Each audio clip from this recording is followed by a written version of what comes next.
En la conferencia anterior hemos presentado al Cordero degollado, es decir, mártir, que es el único que puede realizar el plan de Dios en este mundo. Ese plan, en la visión de Juan, la gran visión del capítulo 4, que es el trono, la visión del trono, ese plan está en un rollo que tiene en su mano el que está sentado en el trono. Pero ese rollo está sellado y justamente por eso es que en el cielo se escucha esa voz: ¿quién podrá abrir? ¿Quién será digno? Y ahí es donde aparece en el capítulo 5 el Cordero, que es el único que ha sido hallado digno de esa apertura, de ese rollo que contiene entonces la revelación del plan divino en su plenitud, ¿no? Este rollo revelará sobre todo ¿qué cosa? El modo en que los servidores y los seguidores del Cordero van a participar en la venida del reino de Dios a este mundo, porque en realidad que el Cordero va a ser el que va a instaurar eso ya ha sido revelado. Lo que aquí falta que se revele es el modo en que los seguidores del Cordero, ya que como también expliqué en la conferencia anterior, no conquista solo, sino que se forma un ejército, un pueblo fiel que lo ayudará en esa victoria, esa conquista de este mundo de engaño y mentira, para que reine la verdad que Juan ha visto que está plasmada en los cielos, ¿no? Este rollo entonces está sellado con 7 sellos. Juan ve que se abre uno por uno y aparece una serie de acontecimientos. Algunos piensan que justamente cada apertura de cada sello y las cosas que ocurren ahí son lo que es el contenido del rollo. Pero como explican algunos exégetas, sobre todo Baucan, a quien más he seguido en muchas de estas interpretaciones, estos no serían justamente lo que Juan va describiendo, la apertura de cada rollo, el contenido propiamente del rollo, sino los eventos que van precediendo su apertura definitiva y que preparan la revelación del contenido del rollo en sí mismo. El rollo, una vez abierto, lo volvemos a encontrar. Aquí estamos nosotros entonces capítulo 6, lo volvemos a encontrar en el capítulo 10. En el capítulo 10, en el momento en que estamos ya en la segunda serie de juicios, vuelvo a recordar esto, hay 3 series de juicios, en realidad hay 4, pero de una, la que correspondería a la verdadera tercera, que son los 7 truenos, de ella no se nos dice el contenido. Por lo tanto, de los que nosotros conocemos son 3. La primera serie, que son los 7 sellos, con la apertura de cada uno de ellos, con las calamidades que afectan al 25% de la tierra y de sus habitantes. Luego vienen las 7 trompetas, que afectan al 30%, a la tercera parte de la tierra y de sus habitantes. Finalmente, la última serie, las copas, que se derraman sobre la tierra, que afectan a toda la tierra y que todos coinciden. Esa indica el juicio final. Los otros 2 juicios son juicios preparatorios, son juicios de advertencia para que los hombres se arrepientan antes del final. Ya en la última serie, justamente como no tiene límite, indica el juicio de retribución definitivo. Pues bien, entonces, al final de la segunda serie, por lo tanto las trompetas, entre la sexta y la séptima trompeta, la séptima a su vez es la que contiene la nueva serie completa, está dentro de esa última trompeta, ¿no? Las 7 copas están dentro del último trompetazo. Entre medio, entre la sexta y la séptima, hay un intervalo, ¿no? Un intervalo. En ese intervalo tiene lugar una visión en la cual Juan ve un ángel que le muestra ese rollo. Nuevamente aparece el rollo, pero ahora el rollo está abierto. De hecho, el ángel se lo hace comer, se lo hace asimilar a Juan, y le dice que tendrá que profetizar evidentemente el contenido de ese rollo. Leo entonces esa visión, que es muy importante. Estamos en el capítulo 10, por lo tanto, intervalo entre la sexta y la séptima trompeta. Dice así: vi también a otro ángel poderoso que bajaba del cielo envuelto en una nube, con el arco iris sobre su cabeza, su rostro como el sol y sus piernas como columnas de fuego. En su mano tenía un librito abierto, ¿no? En su mano tenía ese librito, es el rollo abierto. Pasamos al versículo 8. Y la voz del cielo que yo había oído me habló otra vez y me dijo: vete, toma el librito que está abierto en la mano del ángel, el que está de pie sobre el mar y sobre la tierra. Fui donde el ángel y le dije que me diera el librito. Y él me dice, toma, devóralo. Te amargará las entrañas, pero en tu boca será dulce como la miel. Tomé el librito de la mano del ángel y lo devoré, y fue en mi boca dulce como la miel. Pero cuando lo comí, se me amargaron las entrañas. Entonces, versículo 11, me dicen, tienes que profetizar otra vez contra muchos pueblos, naciones, lenguas y reyes. Bien.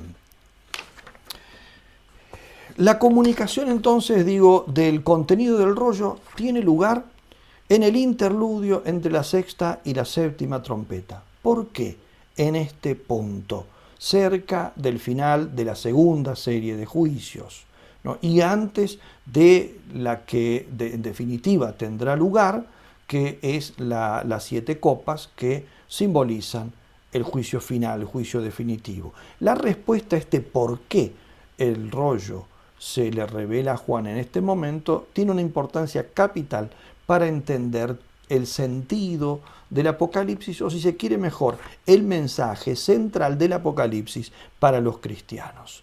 Ya dije entonces que las 3 series de juicios que nos relata el Apocalipsis son la manera en que Dios, ¿no?, ejecuta su voluntad sobre la tierra, ¿no?, o busca que su voluntad sea hecha sobre la tierra, castigando a los hombres, ¿no?, en cada una de las series de juicios, castigando a los hombres que se rebelan contra su voluntad, de modo tal de que estos se conviertan y pasen a hacer la voluntad de Dios en la tierra, ¿no?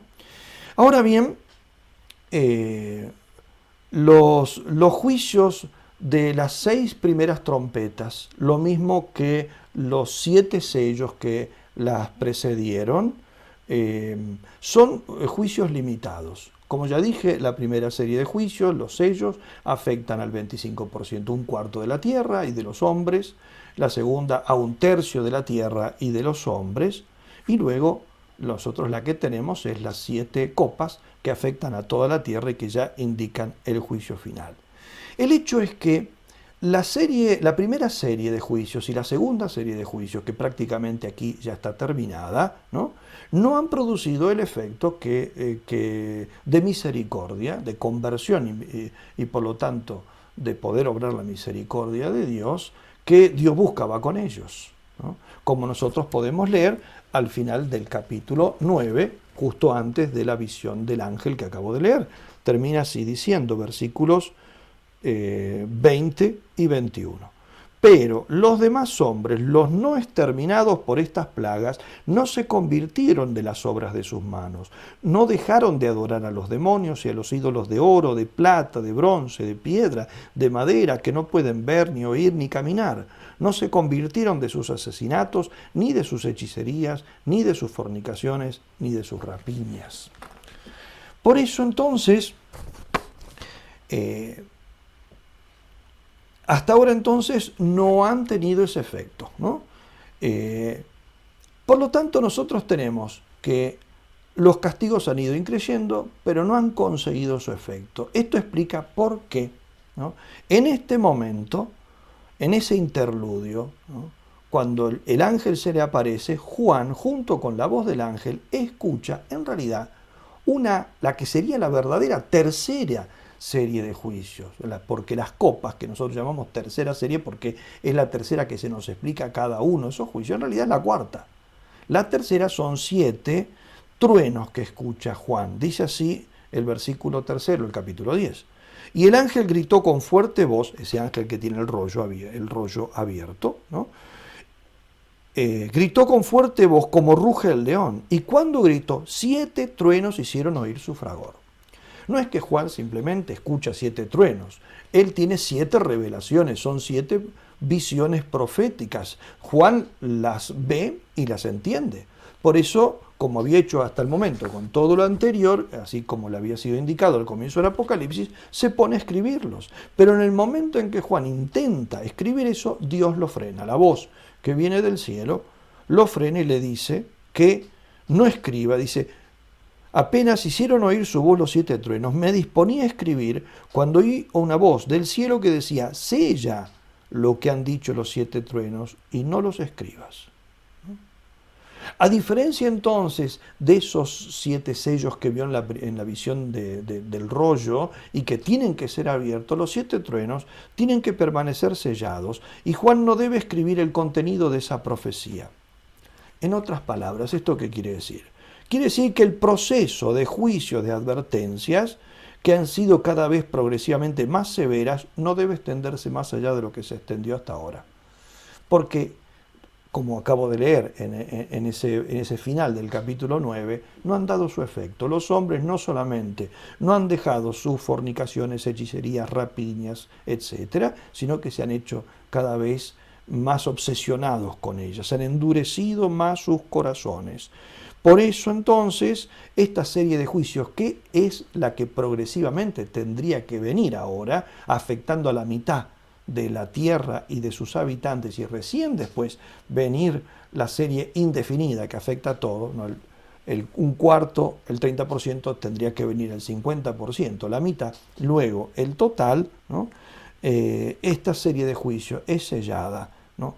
Porque lo que aquí entonces va a hacer Dios es cambiar el modo en el cual buscará la conversión de los hombres. Y después sí, vendrá entonces el juicio final, la séptima trompeta lo abrirá, mostrando entonces, o inaugurando la serie de las 7 copas, que ya no son juicios limitados, sino los juicios definitivos.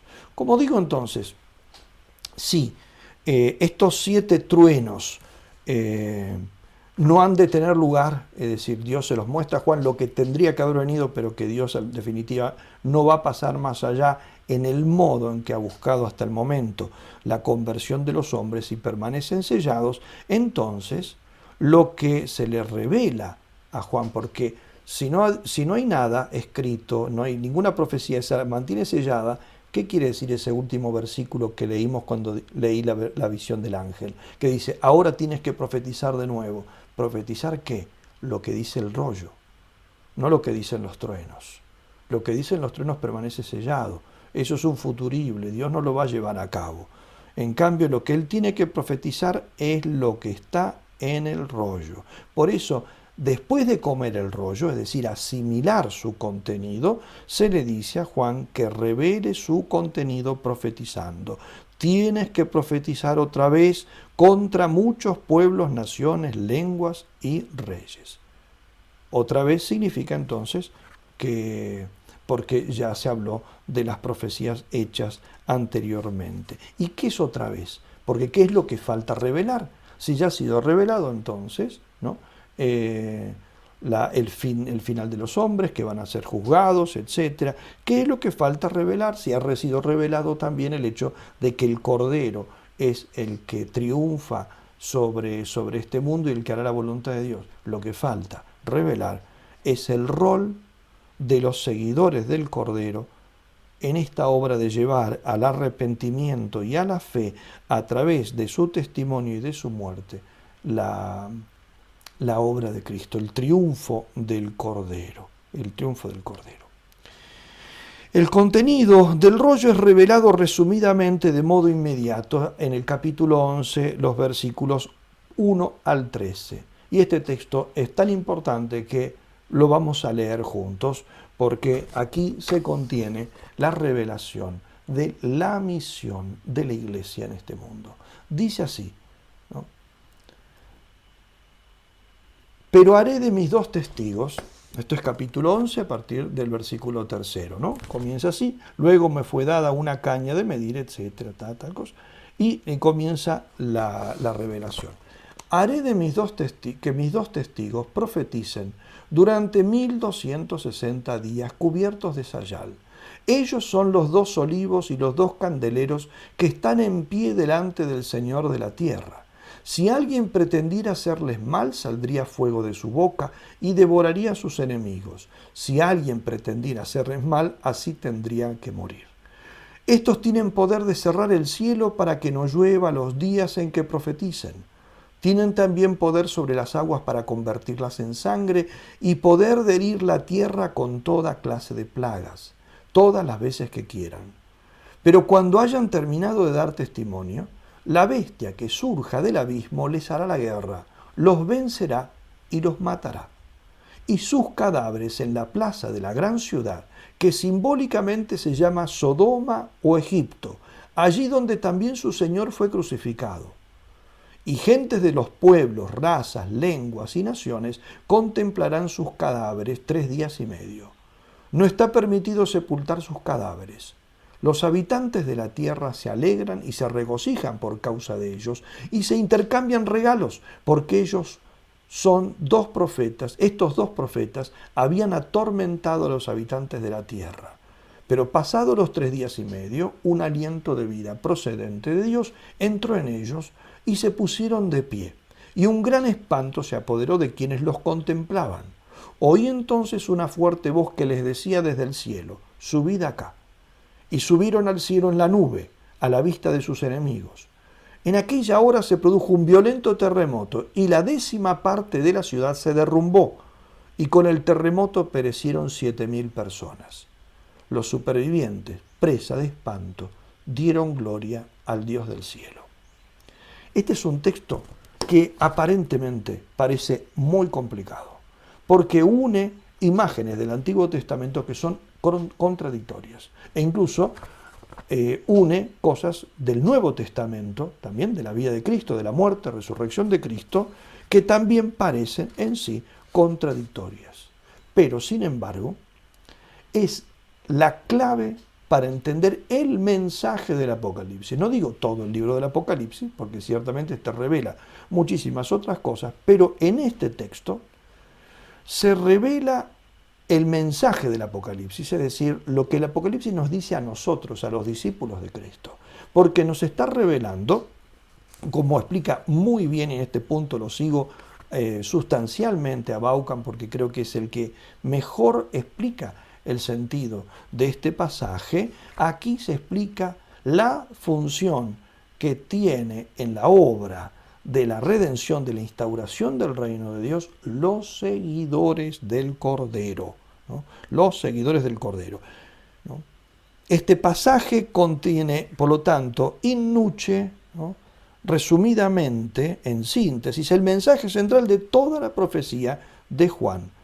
Y está ubicado aquí, en este lugar preciso, para indicar cómo el testimonio de la Iglesia a las naciones, es decir, a los paganos, a los pueblos paganos o apóstatas, los que han abandonado la fe, cómo el testimonio de la Iglesia interviene antes del juicio final, que será la 7ª trompeta, y luego las 7 copas, instaurando el reino de Dios. El reino de Dios. El contenido del librito, entonces, no es lo que nos dice el librito, no es que los fieles cristianos han de sufrir el martirio o que su martirio será su victoria. Estas cosas ya son claras, ya han sido dichas en el capítulo 6, versículos 9 al 11, en el capítulo 7, versículos 9 al 14. La nueva revelación es que su testimonio fiel y su muerte será el instrumento de la conversión del mundo. Y este es el mensaje del Apocalipsis a los cristianos, que su persecución, su testimonio, su martirio o su confesión de fe, su sufrimiento por Cristo, será lo que el aporte, ¿no?, a la obra de Cristo para convertir el mundo. Su muerte, la muerte de los cristianos, muerte que puede ser mística, puede ser a través del sufrimiento, de la calumnia, de la persecución, sin llegar necesariamente en todos a la entrega de la vida física, ¿no? No será solo su propia salvación, la salvación de un mundo que es condenado por el juicio de Dios, sino que contribuirá a salvar a las naciones, es decir, a las personas alejadas de Dios, por lo menos a la mayoría. A la mayoría. El reino de Dios tiene que venir, por lo tanto, entonces, ese reino, el reino que está en el cielo, ¿no? Venga tu reino. Decíamos que el Apocalipsis es casi como la plasmación de las 3 primeras peticiones del Padre Nuestro, ¿no? que tu nombre sea santificado, que se haga tu voluntad en la tierra como en el cielo, que venga tu reino. Ese reinado de Dios, que es el reinado donde se cumple la voluntad de Dios, será instaurado en este mundo por el testimonio sacrificial del pueblo elegido, que reconoce la ley de Dios, la voluntad de Dios por encima de todas las cosas, y que llevará con su testimonio martirial a los pueblos rebeldes a reconocer también esa ley. Ese pueblo entonces que tendrá que dar testimonio es ese pueblo de Dios que ha sido forjado de entre todas las naciones justamente en orden a llevar un testimonio profético a todas las naciones, como dice el texto del Apocalipsis, ¿no? Esto es lo que dramatiza de modo simbólico esta historia de los dos testigos, de estos dos testigos misteriosos que después parecen ser identificados, pero no del todo, con Moisés y con Elías, ¿no? Les recomiendo tener presente ahora y abierto delante de ustedes de nuevo el texto que acabo de leerles, capítulo 11 versículos sobre todo 3 al 13, ¿no? Aquí estos dos individuos, ¿no?, estos dos testigos, representan a la iglesia en su conjunto, en su testimonio fiel ante el mundo, ¿no? Este relato entonces no debe ser entendido ni de modo literal, por un lado, que no nos haría entender absolutamente nada, ni tampoco de modo alegórico. Es más bien una parábola, ¿no?, que dramatiza la naturaleza y el desenlace del testimonio de la iglesia. Que los dos testigos simbolicen la iglesia en su función de testigo ante el mundo queda claro al ser designados como los dos candelabros o lámparas, que dice, estos dos son los dos candelabros, ¿no? Versículo 4 de este capítulo. Este símbolo, justamente los candelabros, es el símbolo usado en el primer capítulo del Apocalipsis para simbolizar a las 7 iglesias. Por lo tanto, son la iglesia, simbolizan la iglesia. Ahora bien, ¿por qué son dos?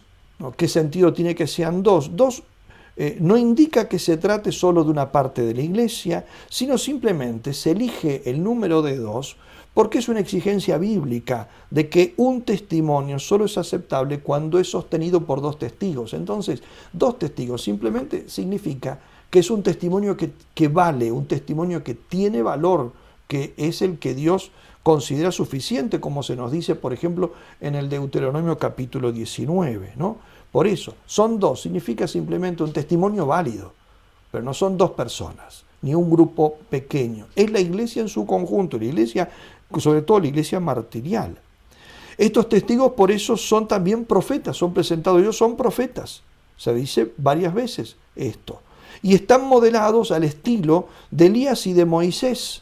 Si leemos los relatos del segundo libro de los Reyes, del primer libro de los Reyes, del capítulo 7 del Éxodo, vamos a ver que Moisés y Elías están descritos más o menos con los rasgos que aparecen aquí, pero ellos en realidad no son ni Elías ni Moisés vueltos a la vida, ya que de hecho se atribuye a uno los rasgos de los dos, ¿no? A cada uno de ellos se atribuye los rasgos de los dos en su conjunto.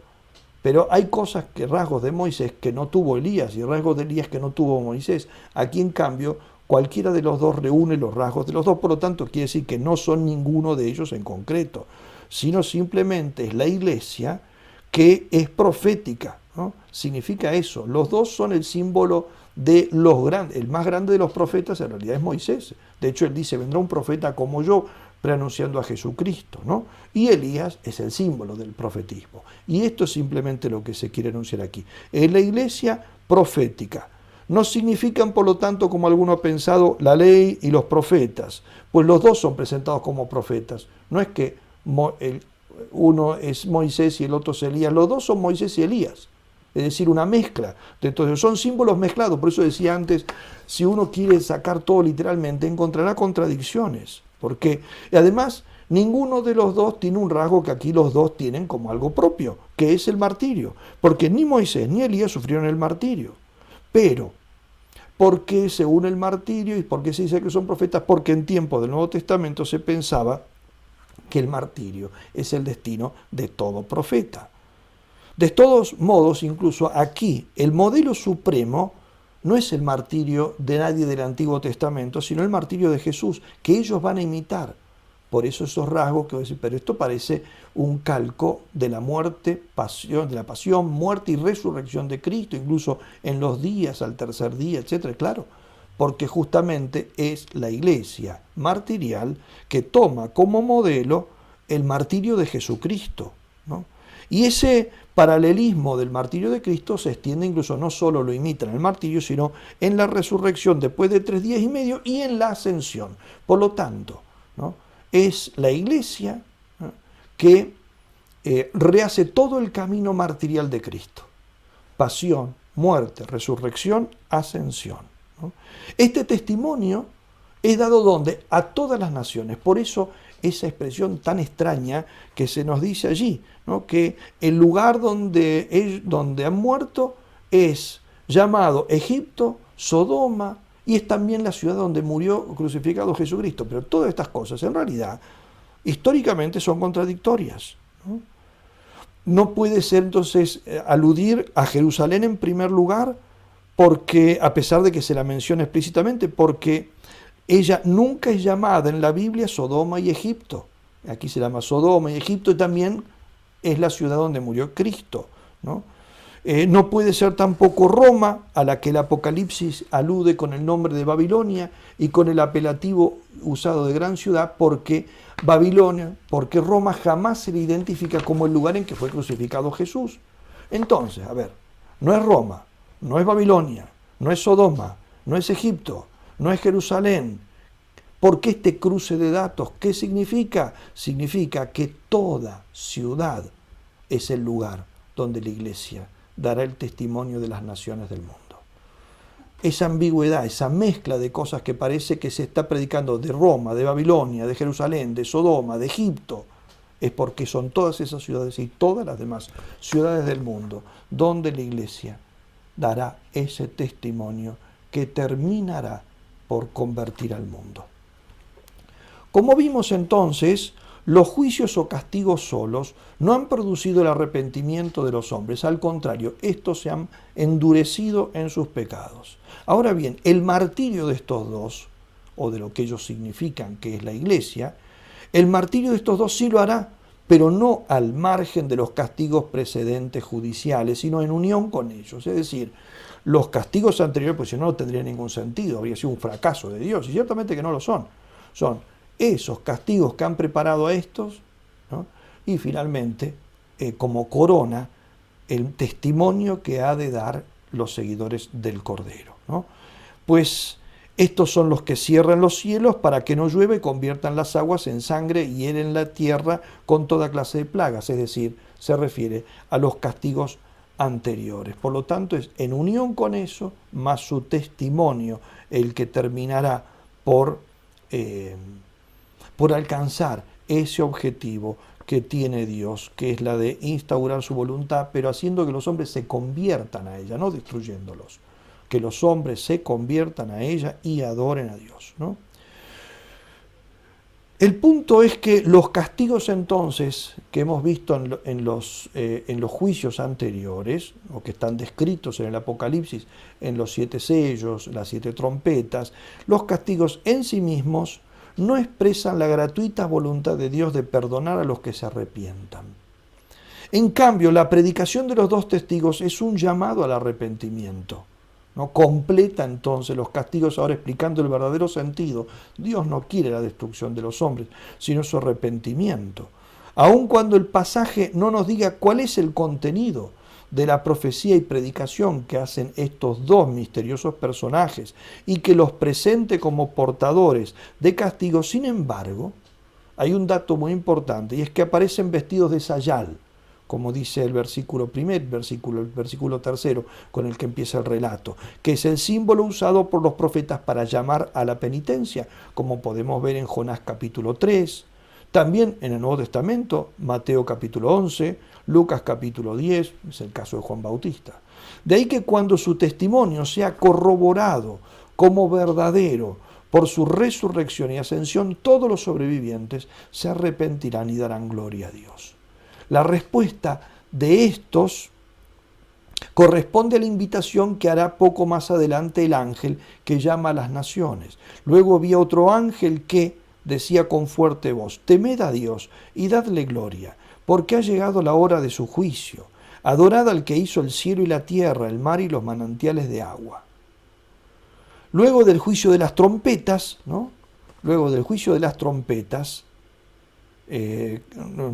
capítulo 9, versículo 20, los sobrevivientes, nos ha dicho el texto y ya lo leí, no se arrepienten. La expresión griega que aparece ahí es hoi loi poi, los sobrevivientes. Esto es importante, ¿no? El juicio de las trompetas, la sexta trompeta, son los 7 sellos más las 7 trompetas, todas esas calamidades han dado por resultado que hoi loi poi, los sobrevivientes, no se arrepienten. En cambio, después de ese temblor de tierra que aparece en la ascensión de los 2 testigos, ¿no? O sea, que acompaña la reivindicación de los 2 testigos, los lleva Dios al cielo, los eleva, usa la misma expresión, hoi loi poi, ¿no? El resto temen a Dios y le dan gloria.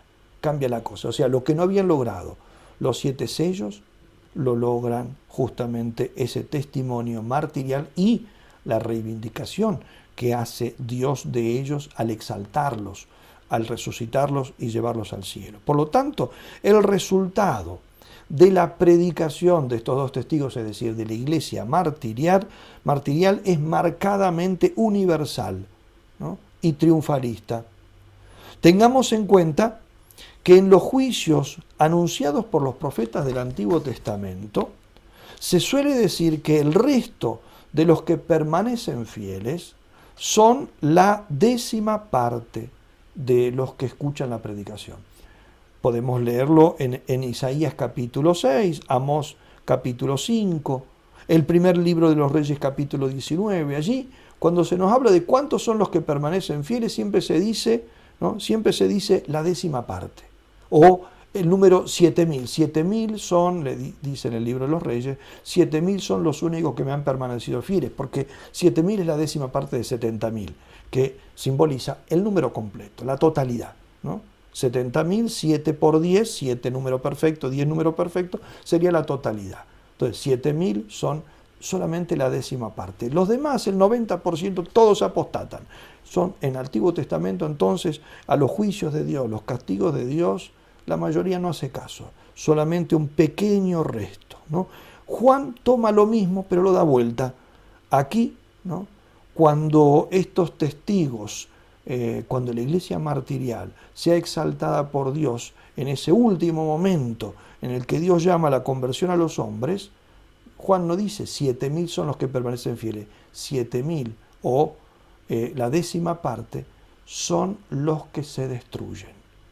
Quiere decir que el 90% acepta el llamado de Dios. Por eso es un llamado a la conversión. Los sobrevivientes son el 90% en este juicio.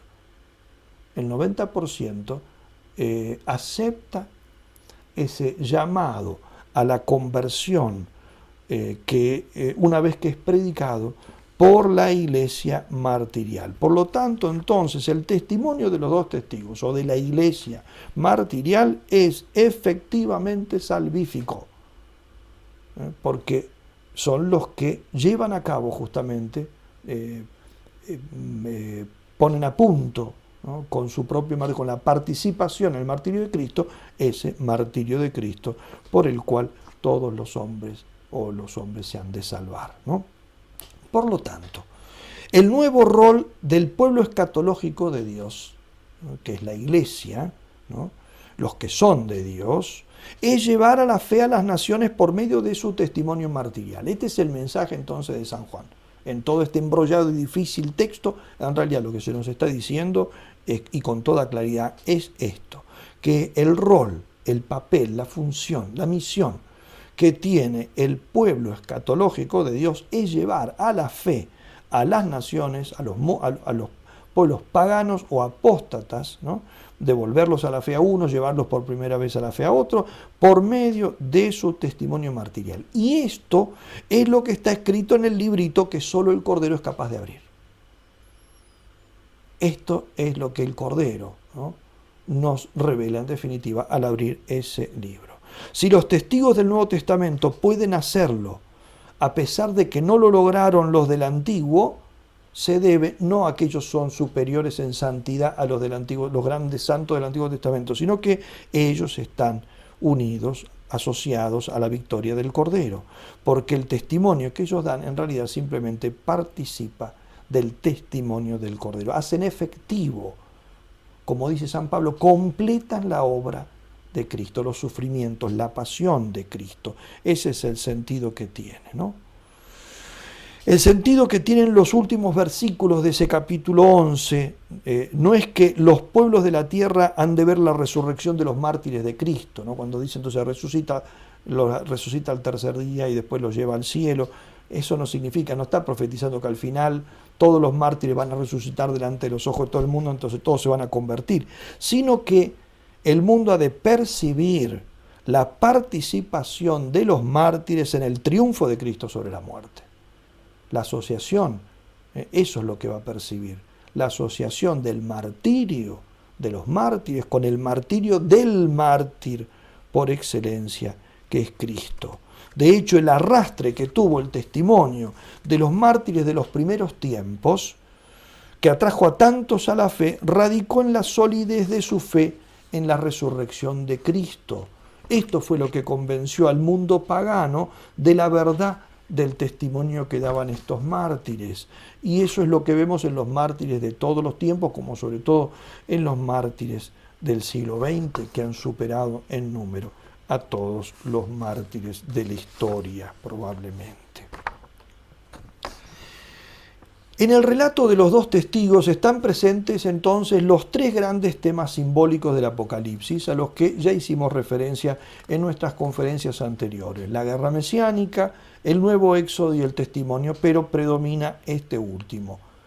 El tema de la guerra mesiánica, en cambio, entonces va a ser desarrollado en los capítulos que vienen a continuación, capítulos 12 al 14, y muestran justamente entonces ahora el poder que tienen el papel que tienen los cristianos en esa guerra mesiánica, explicando entonces el desarrollo de cómo ha de suceder todo esto.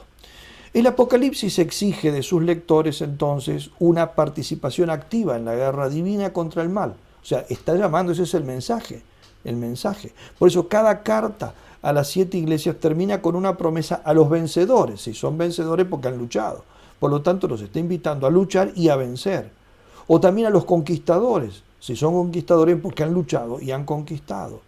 Y al final de todo el texto del Apocalipsis se habla justamente de este mismo tema. Dice así: esta será la herencia del vencedor, yo seré Dios para él y él será un hijo para mí. Por lo tanto, una y otra vez, desde las cartas a las 7 iglesias con las que se inaugura el libro del Apocalipsis, como todos estos capítulos que ahora voy a simplemente indicar 2 o 3 líneas, ¿no? Líneas conductoras, como el final, todo el tiempo se nos está hablando de una gran lucha en la cual hay militantes de un lado y militantes del otro, vencidos de un lado, vencedores del otro y triunfadores definitivos de uno solo, que es del lado de Cristo.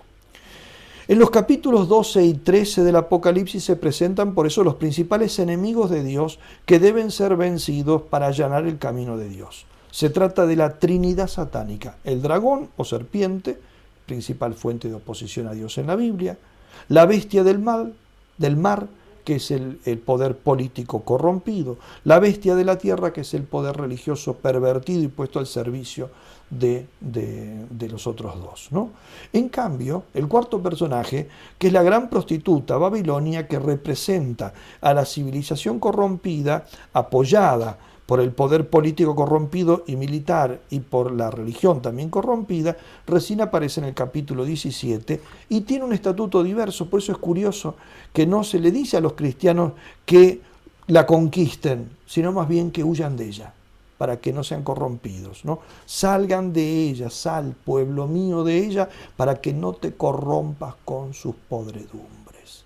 Es interesante esa diferencia. Debemos luchar contra otros poderes, pero de esa civilización corrompida más bien debemos escapar. O sea, disociarnos de su maldad. No quiere decir entonces que nosotros del mundo no podemos salir, como nos dijo ya San Pablo en la primera carta a los Corintios. Estamos en el mundo y debemos entonces transformar el mundo, pero sin asociarnos a su perversidad. En ese sentido, espiritualmente debemos salir de esta civilización en lo que tiene de corrompida. Estas son las fuerzas entonces que los cristianos como ejército del Cordero deben vencer, ¿no?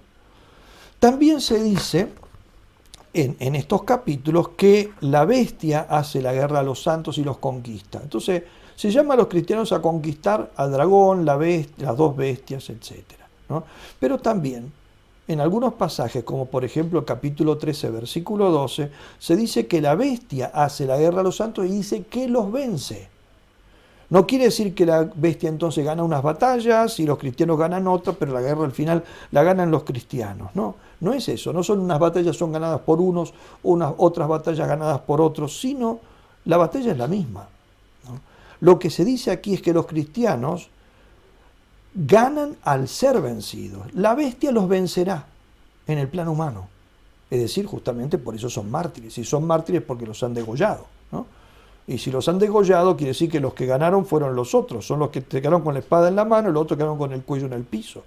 Por lo tanto, han sido martirizados. Pero en ese martirio está su victoria. O sea, la misma batalla es una victoria para unos y una victoria para los otros, pero en dos niveles completamente distintas, ¿no? Por eso, si miramos las cosas desde el mundo, parece que el que gana es la bestia o el dragón que lo apoya, todo el poder corrompido, que destruye a los buenos y parece incluso hasta que quede impune, porque de hecho hasta el fin de los tiempos pareciera que, como dice la Biblia varias veces, parece que a los malos siempre les va bien, ¿no? Pero San Juan dice que esa no es la mirada verdadera. La mirada verdadera es la que tiene lugar desde la perspectiva celestial, y ahí la cosa es diferente. Los verdaderos triunfadores son los mártires y la derrotada es la bestia. ¿Cómo es posible esto? Esto es posible porque aquí la guerra no se trata de una guerra donde se usa una espada. Si usa una espada, evidentemente, ¿no?, vence uno y muere el otro. Pero aquí, ¿no?, es una guerra en la cual, ¿no?, el matar al otro no consiste en quitarle la vida, consiste en hacerlo claudicar de la fe. Y por eso entonces, si los mata físicamente es porque no consiguió matarlos espiritualmente. Quiere decir que al matarlos físicamente es el último recurso que le queda en su impotencia por hacerlos claudicar. Por eso el martirio es el signo de la derrota del que mata al mártir, no el signo de la derrota del mártir que muere. Porque si el mártir muere es porque el otro no consiguió lo que quería, el otro no quería su muerte, propiamente hablando, la muerte física no le sirve de nada. Lo que le importa es la muerte espiritual. La muerte física es justamente el resultado de la impotencia de haber logrado la muerte espiritual. La batalla aquí es la batalla por la verdad y el testimonio. Por la verdad y el testimonio. Por eso, justamente los mata físicamente porque no ha podido evitar que el testimonio sea dado por ellos. Y al matarlos, justamente, ¿no?, corona la obra de ellos. Corona y firma, es como hace la rúbrica de la bestia de que ha sido derrotada. No pude conseguir que ellos mintieran, que se asociaran a nuestros poderes engañadores. Porque son poderes engañadores. Esto se repite una y otra vez. Este es el principal arma. Del dragón se dice que tiene engañado al mundo entero. Capítulo 12, versículo 9. Capítulo 20, versículo 2 y 3. Capítulo 20, versículos 7 y 8. De la segunda bestia dice que engaña a los habitantes de la tierra con su propaganda a favor de la divinidad de la primera bestia. Esta es la religión corrompida a favor del poder corrompido y endiosado. Esto se dice en el capítulo 13, versículo 14, capítulo 19, versículo 21. De Babilonia, la civilización de este mundo, se dice que engaña a todas las naciones con sus brujerías. Capítulo 18, versículo 23. Y por el contrario, el otro bando, los seguidores del Cordero, como el Cordero mismo, son descritos como completamente sin mentira. Capítulo 14, versículo 5. Por lo tanto, la batalla aquí es con el arma de la verdad.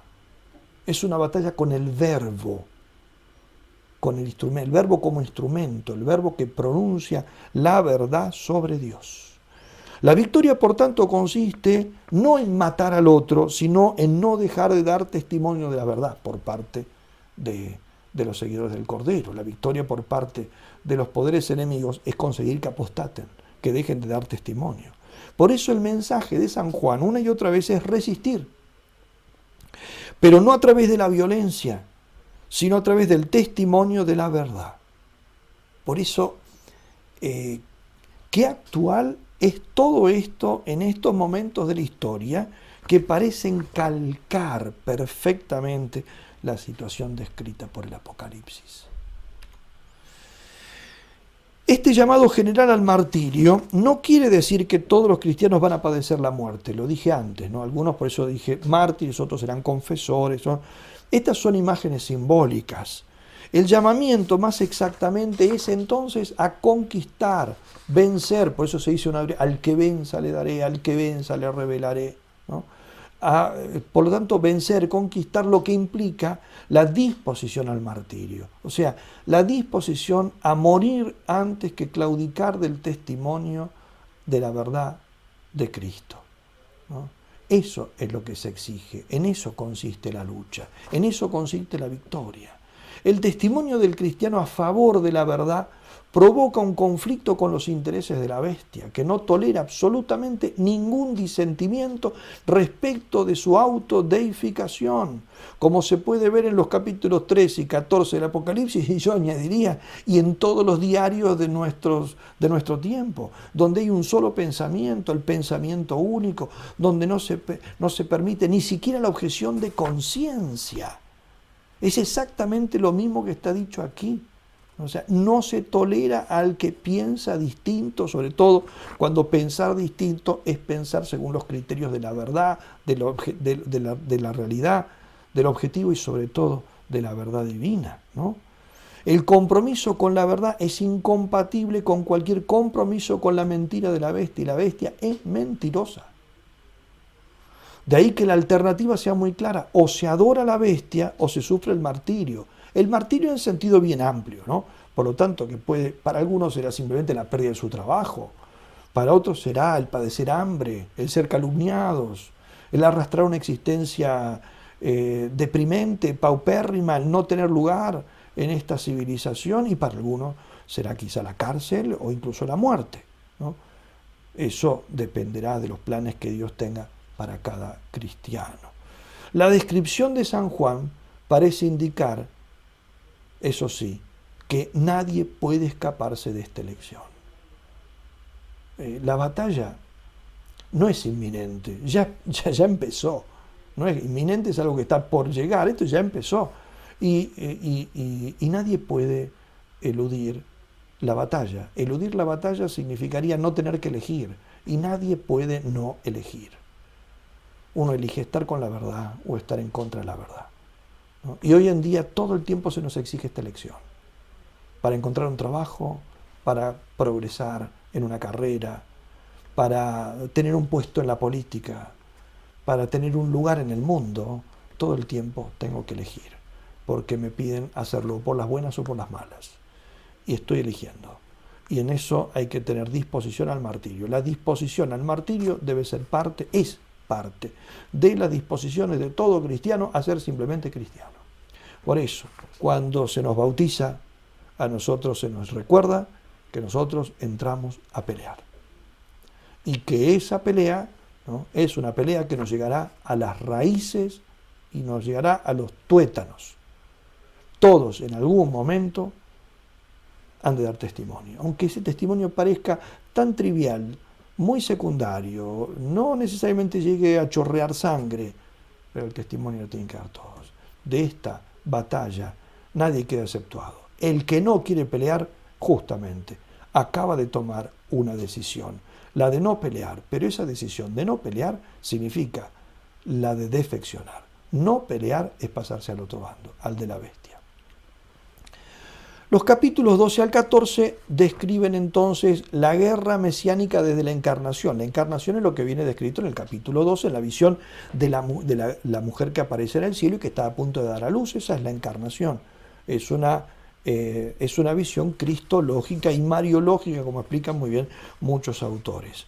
Desde ahí entonces se nos empieza a describir esa guerra mesiánica que comienza con la encarnación y termina con la parusía, descrita sobre todo en el capítulo 14, versículos 14 al 20. Comienza a describir esta guerra con imágenes militares. En el capítulo 13 vemos a la bestia batallando contra los santos. En el 14, versículos 1 al 5, pasamos a ver a los mártires, el ejército del Cordero sobre el monte Sión, celebrando el triunfo en los cielos.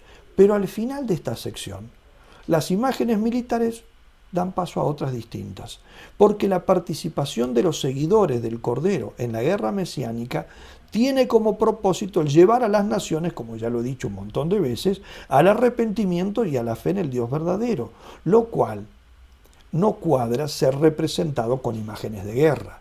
Las imágenes de guerra parecen más bien que llevaríamos al arrastre como un triunfo, digamos, a unos degollados a los que hemos pisoteado. Pero aquí se trata de los que hemos convertido para que sean parte nuestra. Por lo tanto, entonces, para describir esto, Juan pasa a usar otro tipo de imágenes. ¿Y cuáles son esas imágenes? Son las imágenes de la siega escatológica, ¿no? De la gran cosecha, que Juan presenta en dos formas: la siega del grano, capítulo 14, versículos 14 al 16, y la de la vendimia, capítulo 14, versículos 17 al 20. Es una doble imagen que viene del Antiguo Testamento, está tomada del profeta Joel, capítulo 3, donde se dice así: meted la hoz, que está ya madura la mies, venid, pisad, que está lleno el lagar y se desbordan las cubas, porque es mucha su maldad. Describe estas dos imágenes, entonces siega y vendimia, los dos aspectos, el positivo y el negativo de la parusía, del juicio final de todos los hombres. La reunión de los pueblos convertidos en el reino de Cristo y el juicio final de las naciones impenitentes.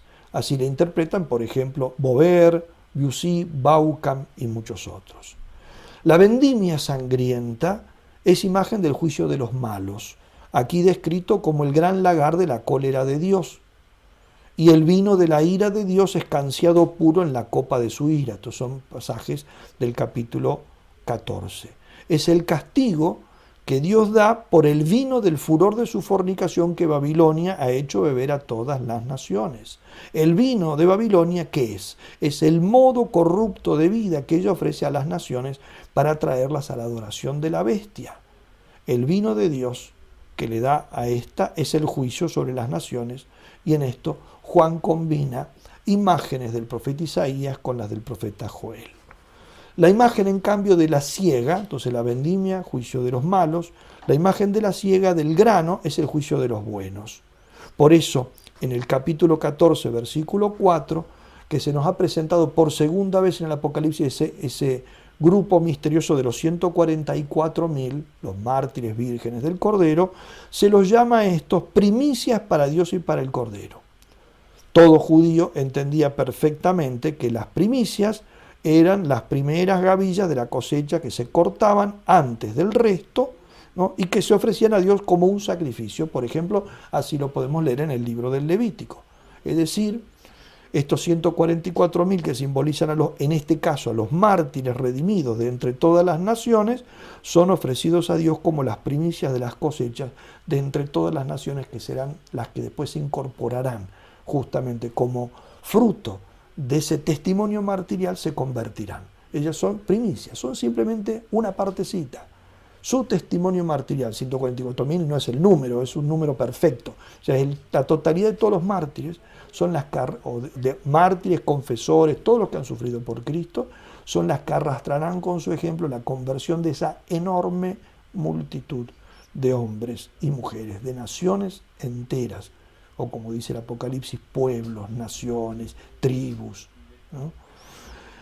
Hay una importante diferencia entre ambas imágenes, entonces, la de la vendimia de los malos, la siega de los buenos.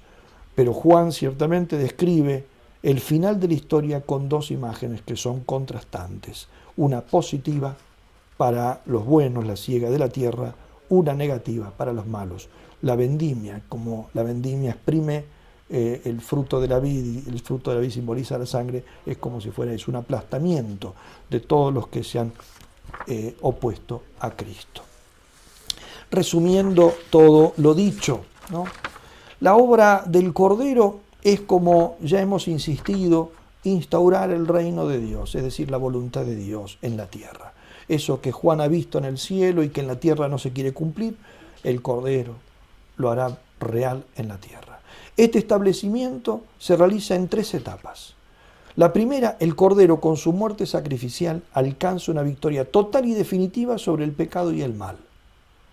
La segunda es el resultado de esa primera. Como resultado, ¿no?, Él se forma un pueblo elegido a través de cuyo testimonio martirial predica de modo efectivo la conversión a todas las naciones. El resultado será la aceptación y adoración de Dios por parte de algunos y la impenitencia de parte de otros. Lo que se nos dice en el capítulo 11 es que esos algunos que aceptan la conversión son la mayoría. Tan fuerte es el testimonio, eso es lo que quiere subrayar. Es tan fuerte el testimonio del martirio de Cristo y de los que se asocian a Él, que la mayoría será arrastrado por Él, ¿no?